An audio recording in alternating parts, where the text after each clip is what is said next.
nuevo coronavirus parecía algo muy lejano, una enfermedad que solo estaba causando estragos en Wuhan, una ciudad en China, en la provincia de Hubei. Recién empezábamos a saber algo del coronavirus. Sin embargo, poco a poco fue llegando a todo el mundo hasta conquistar nuestro continente. Hoy las calles de las principales ciudades de América son otras. El embotellamiento ha sido reemplazado por el vacío. Son desiertos de cemento. ¿Cómo llegamos a esta situación? De esta forma.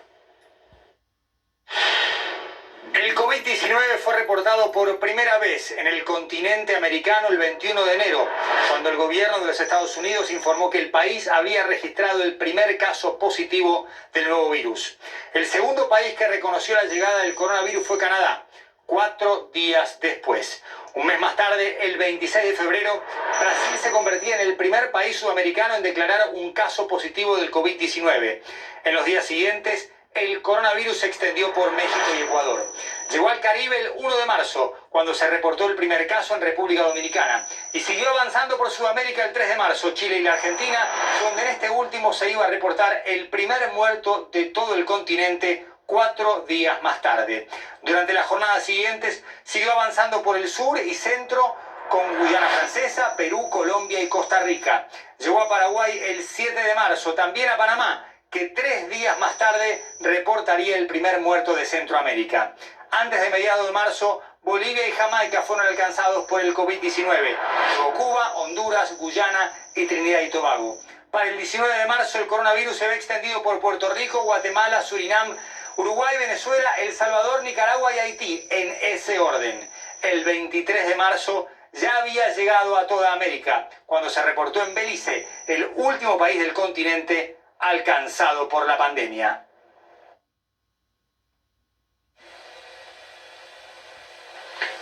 Muy bien, esta crisis, esta combinación curiosa entre la biología y la historia, nos presenta una serie de crisis que están ocurriendo, de modo simultáneo y que en América Latina debemos prestarle especial atención. En primer lugar, tenemos una dimensión de carácter sanitario, siendo que hasta ahora ningún país del mundo ha logrado controlar esta pandemia de modo definitivo. Ni China, obviamente, cuyos números están ajustados a un debate mundial, básicamente porque nadie les cree. La segunda dimensión es social. El viernes pasado teníamos 3.900 millones de personas bajo diversos formatos de confinamiento. Un episodio creo que nunca visto en la historia de la humanidad. La tercera dimensión obviamente es la económica, un asunto que presenta por supuesto para todos nosotros una gran preocupación en términos de caída de empleo y de brutales caídas de actividad en todas partes del mundo, inclusive aquí por supuesto en nuestra región. La cuarta dimensión es obviamente humana y si quieren ustedes individual, es cómo nos afecta esto en el plano individual y de cómo nos afecta a cada uno, obviamente saldrá algo mejor o peor de esta historia. La cuarta dimensión, ya un poco más compleja, es política. Este tema está generando conflictos dentro de algunos países que ya estamos viendo. Algunos ejemplos, por ejemplo, Brasil, con un presidente Bolsonaro que está muy complicado en el ámbito político local como consecuencia de su manejo de la crisis. Eventualmente podrá ocurrir lo propio con el presidente de México. No sabemos qué va a pasar con las elecciones en Estados Unidos, que son en noviembre de este año, y ya hemos visto, por ejemplo, en el caso de Hungría, como botón de muestra, cómo el coronavirus impactó en un formato, si se quiere, ya antidemocrático. El señor Orbán ha conseguido en Hungría directamente eliminar las elecciones que iban a ocurrir pronto en su país. Hay una dimensión también, si se quiere, geopolítica, que tiene que ver con el orden mundial. No sabemos después de esta historia cómo va a resultar, por ejemplo, las relaciones del mundo con China.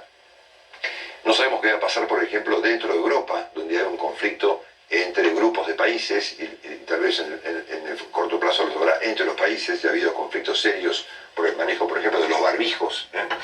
Y finalmente hay una dimensión que tiene que ver con el orden democrático general, siendo que esta combinación, Henry Kissinger, en el diario de Wall Street Journal, planteando esta visible falta de cooperación que se ve hoy en día entre los países del mundo, decía, bueno, el desafío de los líderes es manejar, y esto aplica también para nuestra región, esta crisis mientras se construye el futuro. El fracaso podría significar un gran incendio.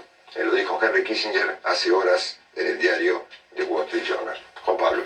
Muchas gracias, Marcelo. Bienvenidos, ¿por qué no?, a la dimensión desconocida. Los invito a todos a ir hacia Nueva York, el estado con más casos en el mundo por coronavirus en la actualidad, con más de 120.000 infectados. Es el epicentro de la pandemia. Estamos en vivo con Gilbert Vega. Hola, Gilbert. Buenas tardes. ¿Cuál es la situación en la furiosa actualidad en el país, en el estado y en la ciudad de Nueva York? Pues, Juan Pablo, como usted lo menciona, siguen aumentando los casos aquí en la ciudad de Nueva York. Sigue siendo Nueva York el epicentro de esta crisis por la pandemia del coronavirus. Las cifras más recientes de estas, que ya han sido consolidadas por la Universidad Johns Hopkins, hablan de 122.177 casos de coronavirus en el estado de Nueva York, y de ellos 4.151 muertes. Estamos hablando de casi la mitad de las muertes que han ocurrido en el país se han registrado justamente en el estado de Nueva York. Y obviamente la situación es más crítica precisamente en la ciudad de Nueva York, que está justamente aquí a mis espaldas. Son 65.000 casos, cerca de 65.000 casos que han sido confirmados por las autoridades, por el alcalde Bill de Blasio, y de ellos también, de estos casos que se han presentado, pues se han ocurrido 2.400 muertes, es decir, la mitad de los casos de todo el estado de Nueva York. Ahora, ¿qué dicen las autoridades? ¿Qué dice el gobernador Andrew Cuomo y el alcalde Bill de Blasio? Pues que por fortuna, digamos, si se mira, digamos, esa curva de la que todos han venido hablando, pues ha habido una reducción en el número de pacientes que están necesitando utilizar equipos de respiración, que necesitan ser entubados, y también pues que se ha reducido el número de pacientes que están hospitalizados. Habla que el número de pacientes dados de alta en un solo día, en las últimas 24 horas, fue 1.700 pacientes. El gobernador Andrew Cuomo insiste que no se sabe si esto es una tendencia que va a continuar, que si los casos van a continuar subiendo, si ya se llegó al punto máximo, al vértice de la curva, y si eso significa que esa tendencia se va a mantener, o que simplemente los casos van a llegar a ese nivel más alto, se van a mantener, digamos, en ese nivel alto y después van a empezar a caer. No tienen precisión exactamente pues cuál es el comportamiento de la curva, y dicen que eso lo irán evaluando en el transcurso de los días. Y lo adicional a eso es cómo se está pues presentando la atención a los pacientes.